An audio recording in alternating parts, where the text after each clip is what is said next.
Most men over 50 don't miss signs of interest from women because they're clueless or slow. It's because the signs themselves have changed. She won't be giggling like a teenager or making it obvious with flirty touches.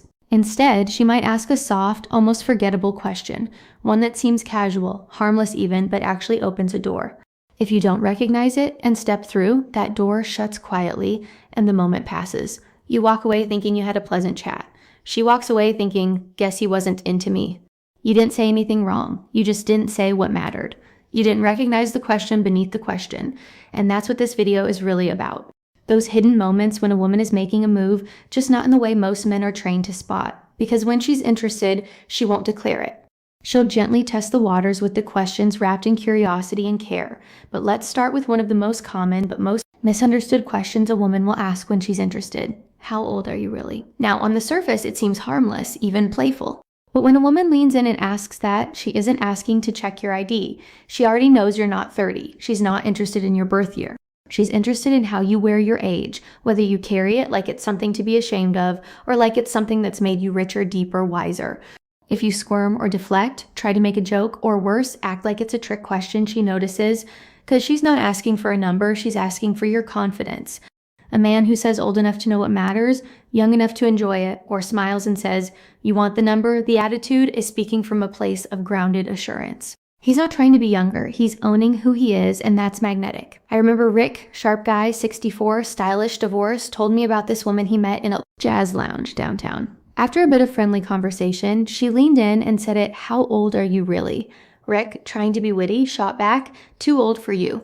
She laughed, but not the kind of laugh he wanted. The mood cooled instantly. And later he realized he didn't just miss the joke, he missed the moment. Is when a woman asks that she's already thinking maybe. Next comes another one that sneaks in under the radar. Why aren't you married?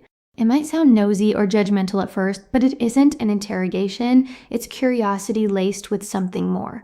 She wants to know, are you emotionally open now? Is there room in your life for someone like me? But here's where many men fumble. They either open up way too much, diving into their romantic past, or they close the door with a bitter comment like, tried it once, never again. Neither of those answers give her what she's really asking for. She wants to know if you're still capable of connection, not if you're still bleeding from the past. Say something steady, real, but light. Life kept me moving, but now I've got room for something real. Or haven't found the right woman yet, maybe until now. These kinds of answers show her that you're present, that you've unpacked the baggage and left room for something new.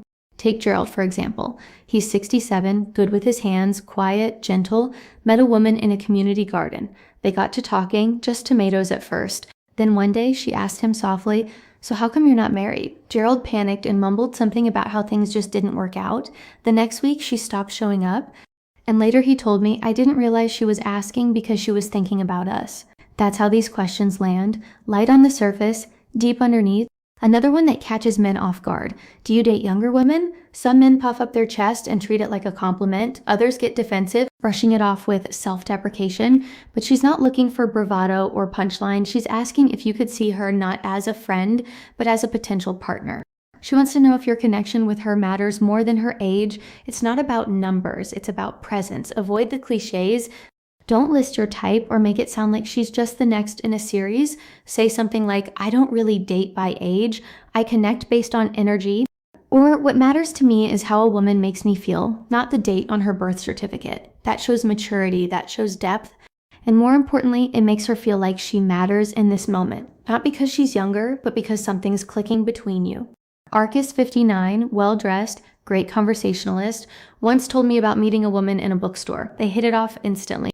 After sharing a coffee and a few laughs, she asked that question, do you date younger women? He smiled and said, I like women who bring good energy regardless of age. Her smile in return wasn't polite, it was hopeful. That night turned into dinner. Dinner turned into something more because he didn't miss the moment when the door cracked open. Then there's this question, what kind of woman do you usually go for? It sounds like harmless curiosity, small talk, but it's not. She's not trying to match you with someone. She's trying to see if she fits, if she belongs in your world. And most men blow it by giving a literal answer, talking about looks, interests, hobbies. It's like reading off a menu, but what she really wants to know is, am I enough for you? The better answer focuses on traits that any good woman might have. Someone kind, curious, who can laugh when things get tough. When she hears that, she's not just comparing herself. She's imagining herself fitting into your life. I remember Elliot, 62, retired firefighter, a woman he met while volunteering, asked him that very question without thinking. He said, "Someone who makes the space feel peaceful just by being there." Later she said, "I was hoping I was your type," and she meant it. Now let's talk about charm. She smiles at you and says, "Are you always this charming?" It's playful, almost teasing, but don't mistake it for banter alone. This is one of the rare moments when attraction is sitting right there between you, plain and open. She's not just complimenting you, she's watching how you hold that compliment. Do you brush it off with a joke, or do you meet her warmth with steady confidence? The best reply is simple, soft, and real. "Try only when I'm with someone who brings it out of me, or I save it for moments that matter." That's the kind of response that keeps the door open gently but firmly. It tells her that you're present, that you see her, and that you're not scared of a little emotional intimacy. Alan, 68, told me about a dinner party where a woman leaned in and asked him that exact thing. He replied, "That depends." "Are you always this curious?" She didn't stop looking at him the rest of the night. Now this one might catch you by surprise. Why don't you have a girlfriend? It sounds casual, but this is one of the most revealing questions a woman can ask. She's not just making conversation. She's trying to figure out if you're still capable of relationship, of emotional connection, and if you answer with bitterness or resignation, she'll hear it loud and clear. Instead, answer with openness, with possibility. Say something like, "I've taken my time, but I'm open to being surprised." Or, "I've been working on myself, and I think I'm finally ready for something real." William, 71, sharp and elegant, had a woman ask him this at a gallery event. He looked her straight in the eye and said, "I've been learning to be a better man. Now I'm ready for a better kind of love." And that's all it took. Then comes the bravest question of them all. Would you ever date someone like Mai? This is as close to a confession as most women get. She's not asking casually. She's putting her heart out there, just a little wrapped in humor, softened with a smile. But underneath, it's vulnerable. It's raw and it's real. The wrong answer, like stalling, joking, or dodging, hurts more than you realize. With the rat reply, honest, clear, gentle, something like, "I'd be lucky if I could." Charlie, 66, ex-military, no-nonsense kind of man, told me about a walk he took with a woman he'd been slowly getting close to. One evening, under the fading sun, she looked at him and asked, "Would you ever date someone like me?" He looked at her and said, "I think I'd be a fool not to." She took his hand and kept walking. That's how you meet a moment with grace. And finally, don't forget some of the biggest signs of interest don't come from words at all. They come from her body, the way she leans in, the way her eyes linger, a soft touch on your arm, the way she laughs a second too long, your jokes. These aren't accidents, they're signals. Subtle but real.